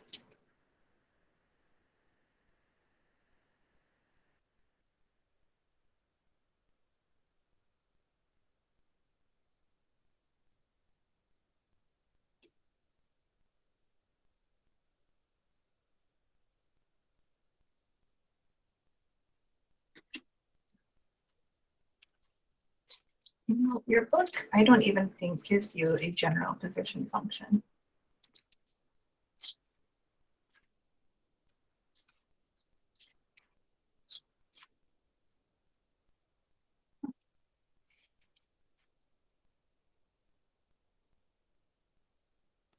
Okay. So by the way, I should have put this up here in your notes. I did not think to do it. Your position function is always going to be of the form for this free fall, negative 1/2 g t squared, and then you're going to add on to that v sub naught of t, and then you're going to add on to that the initial height of the object, so your initial position. So I don't think you're going to have to build this at any given point in time, but I think it's really helpful to see this and kind of compare it to the position function that I just gave you, because now you can start to see where some of these values come from. If you're wondering, well, how in the world did we come up with these numbers? They must be random. They're actually not random, because I gave you dimensions that were in feet and feet per second. What that means is that you can apply this position function for some sort of free-falling object to what I gave you here as your specific position function. So g, we know on Earth, because we're assuming we're on Earth here, is 32 feet per second squared. Well, negative 1/2 times 32 is negative 16. That's where this comes from. And then the 80 comes from your initial velocity. It's positive because you threw the ball up vertically from a particular height. That particular height at which you threw the ball was 6 feet in the air. So it started out at 6 feet. I'm assuming whoever was throwing the ball was 6 feet taller, at least. I mean, technically, it could have been me. I'm only 5'4", but maybe my arm was really high up in the air. And when I threw the ball, it came from a height of 6 feet. And I threw it at an initial velocity of 80 feet per second. So the ball went upward, so we know that the velocity was positive. Occasionally you'll see problems like this where the ball was dropped. And if the ball is dropped, then it doesn't have any sort of initial velocity because you didn't actually throw it with any sort of speed attached to it. You just open your hand and it fell, or you dropped it. And so the initial velocity would be 0 in that case. But when you throw the ball and you throw it upward, you get a positive initial velocity. If I threw it down, then my initial velocity would be negative. Okay, so there's that. What else did I want to say about this? Initial velocity could be 0. In this case, it's not. Occasionally you'll see that someone like dropped the ball from the top of a building or something. I don't know if you would see that in this book, but normally you have to be given some initial height. So if it was dropped from the top of a building, you would usually have to consider how high the building was plus the height of where it was being thrown, that sort of thing. But in this case, you weren't on top of a building. Clearly, I've seen enough of these examples where you were on top of a building, but in this example, you're not. Standing on the ground, the ball is being thrown vertically upward from a height of 6 feet with this initial velocity. And the sign distance is given by this position function. Everything we do in this problem is going to have to do with this position function. Before I proceed, does anybody have a question here?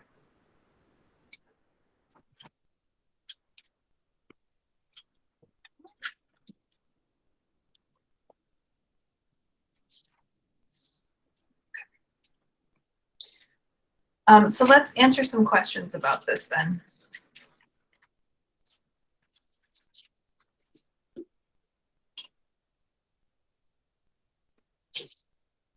The first one that I would like to ask you is, A, find the velocity of the ball after 2 seconds.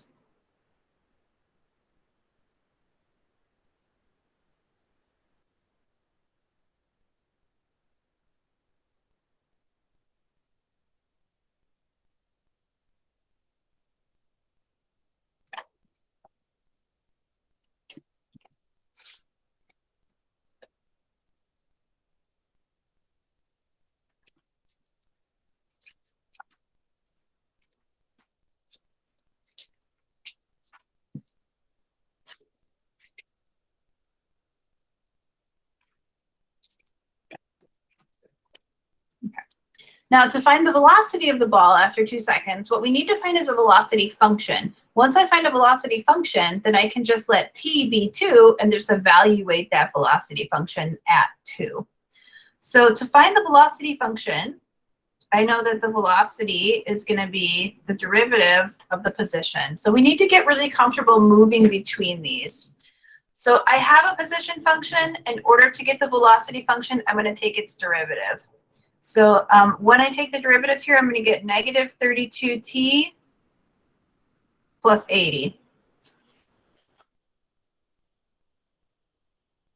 That's our velocity function. Now we might end up needing that function again, but for right now, all I need to know is the velocity at 2 seconds.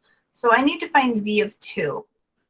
So that's negative 32 times 2 plus 80. Negative 64 plus 80 is 16. This is an application problem. It's going to be really important that you include units here. So even if you do this on a test, you show me your work, your answer is wrong. Even if your answer is wrong, you have the correct unit, you'll still get a point for the unit. So we're talking about velocity. That means that we're talking about the rate of change of the ball over time. So this will be look at your, I mean, I gave it to you in the problem, but it's feet per second. But always look at your dimensions. If they're in feet, then your velocity will be feet per second. And this should make sense to you too, because you threw the ball It wasn't going at 80 feet per second. So it doesn't make sense that the velocity would be increasing as the ball is heading through its course in the air. Obviously, it's going to have to slow down. So it slows down and it's at 16 feet per second.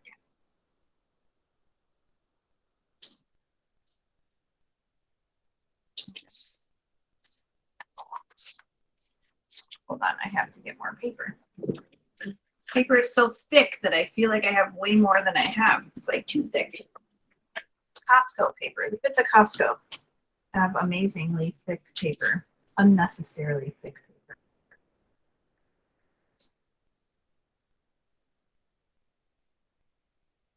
The next question I want to ask you is, when will the ball reach its maximum height?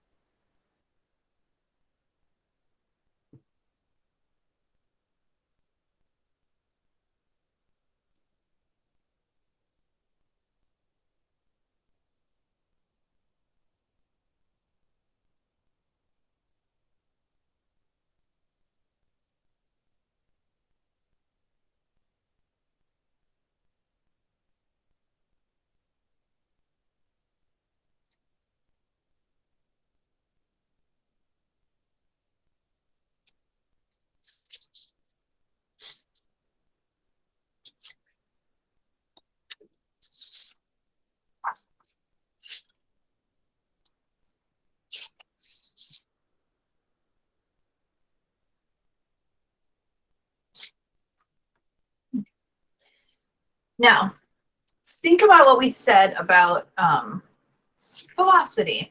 We said that velocity is going to be positive as our object moves away from its initial position. But as it starts to come back down again, it's moving back towards the initial position. Now, I don't want you to think about it as like it's coming back to the person who's throwing it. That's not what I mean. But first of all, think about the function that we're dealing with here. You have a quadratic function. So you know that the behavior of this ball that you're throwing in the air follows this parabola. The lead coefficient of your parabola is negative, so you know that the parabola opens downward. Well, that makes sense. You know that the ball is going to be following some sort of parabolic path like this. Now, it's being thrown by somebody at a height of 6 feet. So it must be the case that even without graphing this, we can say that we're starting it right here at 6 feet, but it's going to keep heading back downward. And this is obviously not to scale.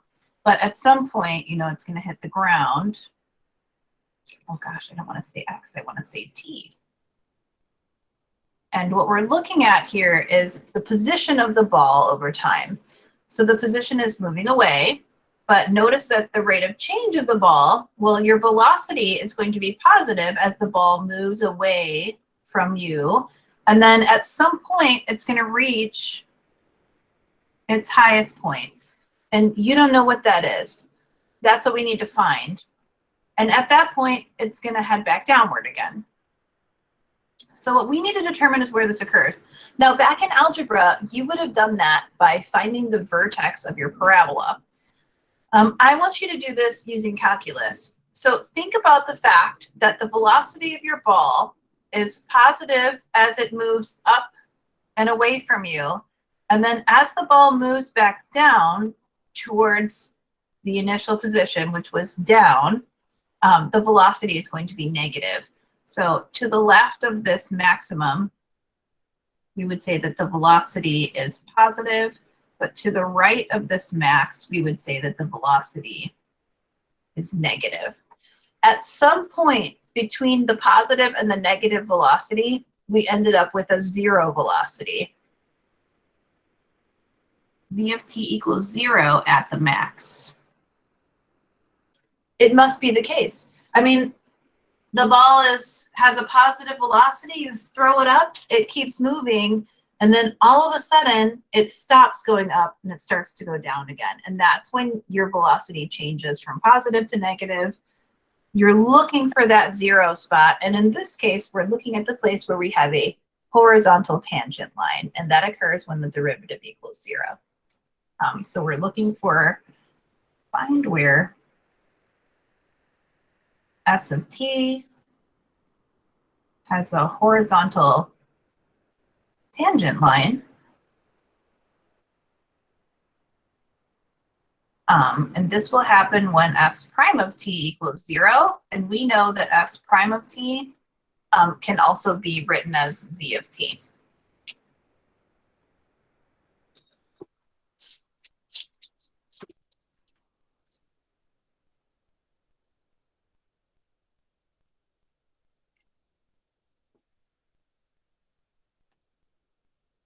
So we're going to take the velocity that we found in the previous part A.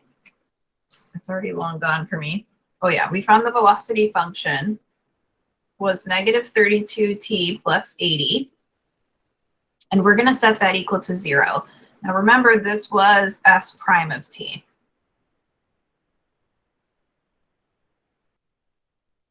We'll set this equal to 0 and we'll solve for t.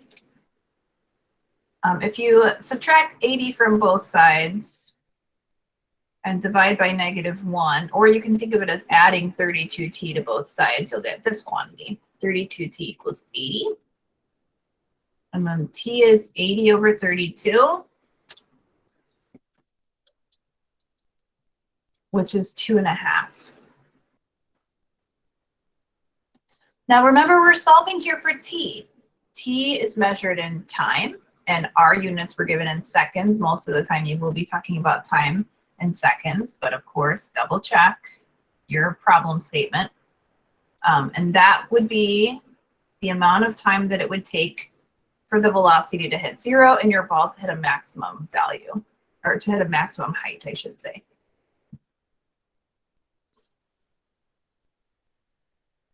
Questions on B?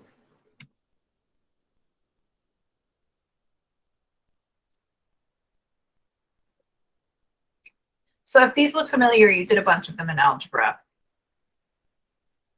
What is the maximum height?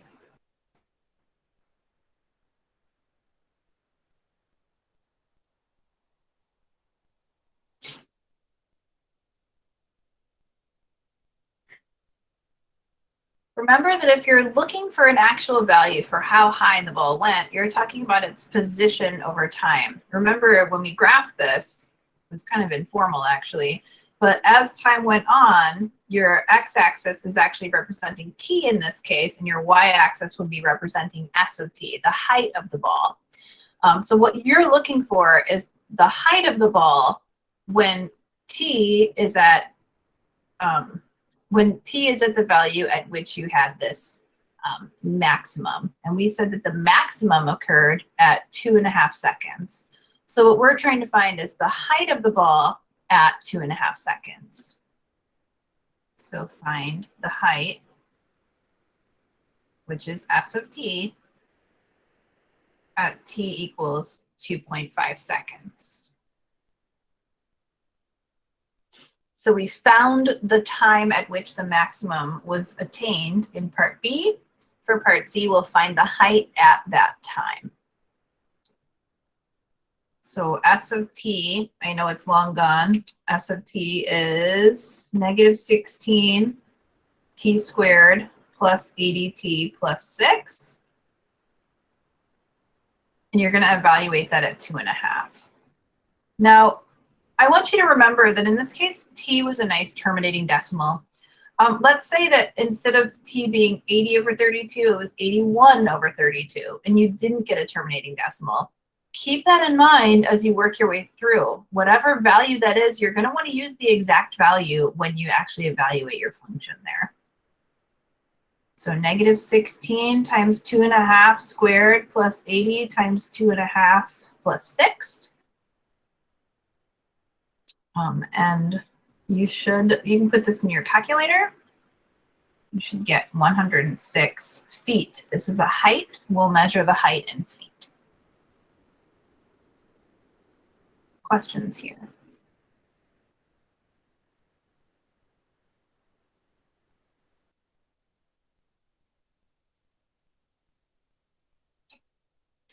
D, what is the acceleration at any time t?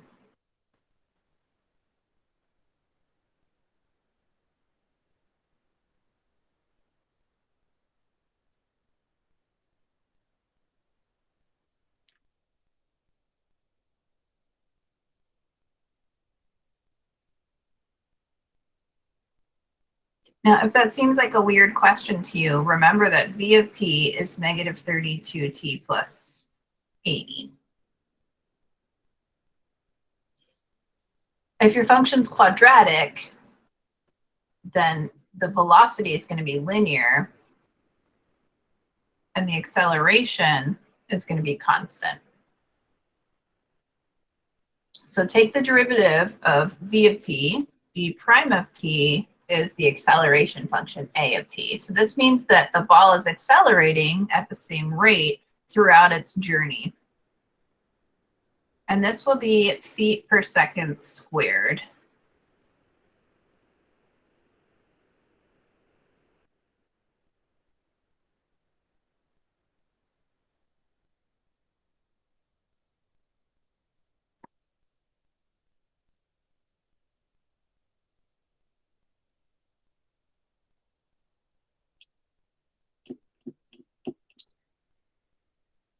E, how long is the ball in the air?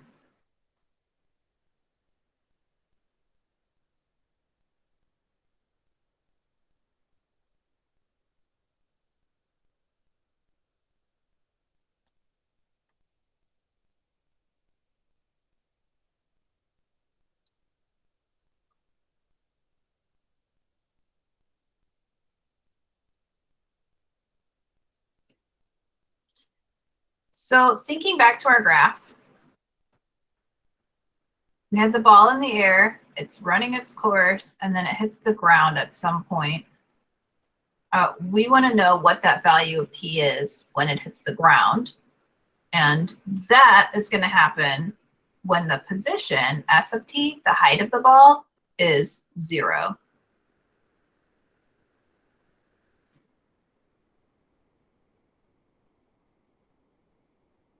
So we're going to say set s of t equal to 0 because s of t represents the height of the ball.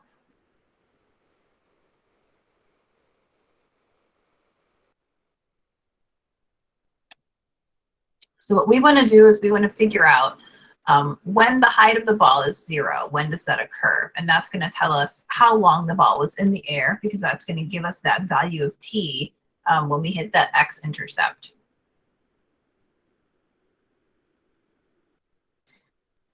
I might run out of space on this particular one. I might have to move to another page. So s of t is negative 16t squared plus 80t plus 6. We're going to set that equal to 0. And that means we need to solve a quadratic equation, which I love, obviously. If you can solve this by factoring, do so. Sometimes that will work for you and other times it won't. Go ahead and factor out a common factor first. And by the way, this brings you back to an algebra problem. So if I'm trying to find the values here, I'm going to factor out, let's see, I have a common factor of negative 2. 6 doesn't go into 16, 3 doesn't go into 16, or 80. So all I can do is take out a negative 2, and then I can just write what's left, which in our case is 8t squared minus 40t minus 3 equals 0.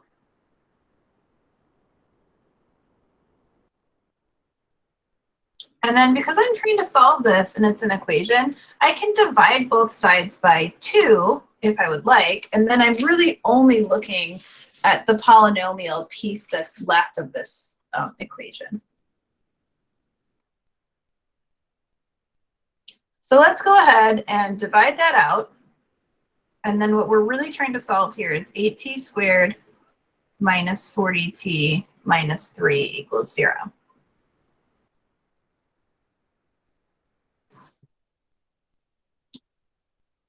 Now, this is all just algebra. It's really about figuring out what to do, and then what you're actually doing at this point is review. So it's important that we understand that we're looking for the position to be 0, and that occurs when the ball hits the ground, and the height is 0.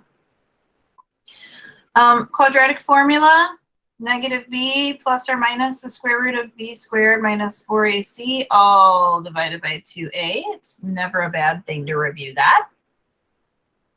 If you can solve it by factoring, do so. If you can come up with two numbers that multiply to negative 24 and add to negative 40, I can't think of any, and I don't think you can do this one by factoring. But if you can, be my guest. Negative b plus or minus the square root of b squared minus 4ac, all divided by 2a. And then you'll simplify to get my calculator. Okay, and be careful how you do this. I'm going to do this in pieces. I know I always go through this time and again with my college algebra students just because the simplification, for some reason, students struggle with. I have two negatives, which make a positive. 12 times 8 is 96.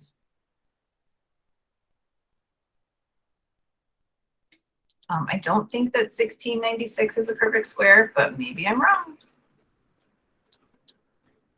It is not. Okay, but we have 40 plus or minus the square root of 1696 over 16. Now, you don't need to go through and simplify this radical by taking out perfect square factors and canceling. It doesn't matter because in this case, your answer is not going to be exact anyway. I'm going to ask for a decimal approximation for something like this. Now, notice that if you take 40 and subtract off this radical and divide by 16, well, 40 minus the square root of 1696 is already a negative value. We're looking for a time t. T can't be negative. So we're going to say that t has to be equal to 40 plus, only plus, the square root of 1696 over 16. It cannot be the negative version because time cannot be negative. T must be greater than 0. So go ahead and take 40 plus the square root of 1696, enter, divide by 16, and you should be getting 5.07-ish. T is approximately equal to 5.07 seconds. It's a time. Mark the unit appropriately. You might find that you need to keep this decimal in your calculator.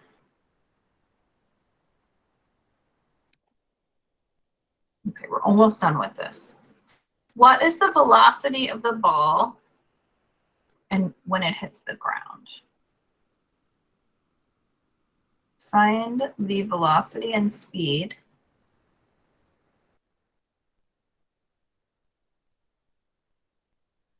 of the ball when it hits the ground.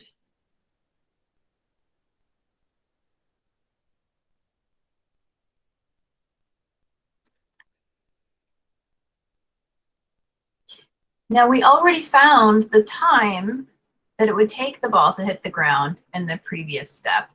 So if we know that it's hitting the ground at t equals approximately 5.07 seconds, evaluate your velocity at that value. Now I have my velocity still in my calculator. It's an exact value. It's approximately 3907535-ish. Officially, I don't want you truncating any decimals, but if you have the exact value sitting in your calculator, go ahead and evaluate the velocity at that point.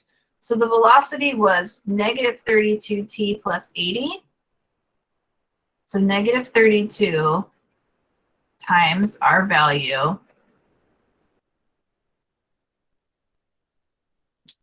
plus 80. And this will give you the velocity of the ball when it hits the ground. Now, remember that when it hits the ground, you're expecting the velocity is going to be negative because it's heading back towards its starting height. So negative 32 times, and when I do this, by the way, see the 5.0739, blah, blah, blah. I'm taking negative 32 times the answer. And I do that by hitting second and then the negative sign. And that gives me answer. And it's just going to pull up my last value and then add 80. And I'll get negative 82.8. 0.37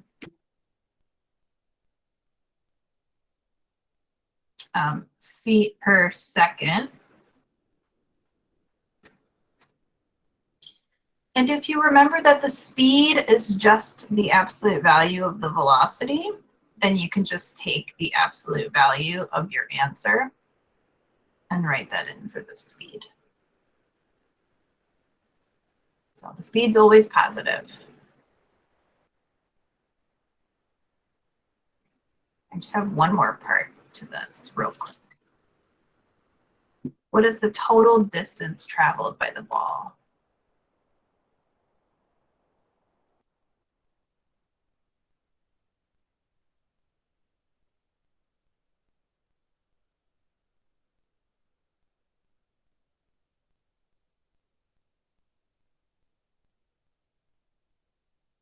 Okay, so when we're talking about the total distance, we're talking about how high it went up and how high it went down. So we're talking about the total coverage on the y-axis. So don't think about actually having to measure this arc length of the ball. I think that might be kind of a confusing thing.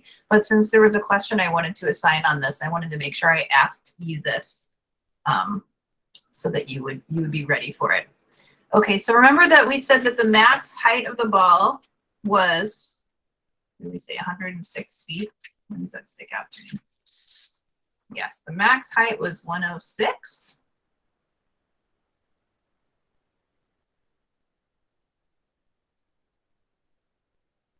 So it went up to the max height of 106 and it came down again. But remember, it didn't actually start at 0. We started at 6 feet in the air. Our initial height was 6 feet. So you're going to take 106 times 2 and subtract off the initial height of 6. So this is the max height, and you multiply it by 2 because it has to go up and back down. Height up plus the height down. Height down, that sounds weird. Height up, distance down, if you want to think about it that way. So the total distance traveled, we would say, would be 206 feet. 106 times 2 minus 6. Okay, that is all. I'll put up some 2-4 homework for you guys. If you have some quick questions, stick around. Otherwise, I will see you tomorrow, and we'll work on 2.5 and talk about some trig derivatives.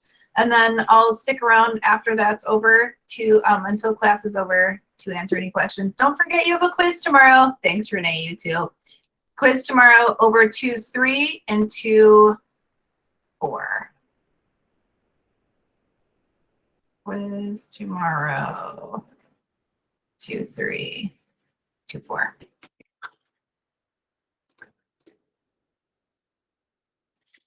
Have a wonderful evening.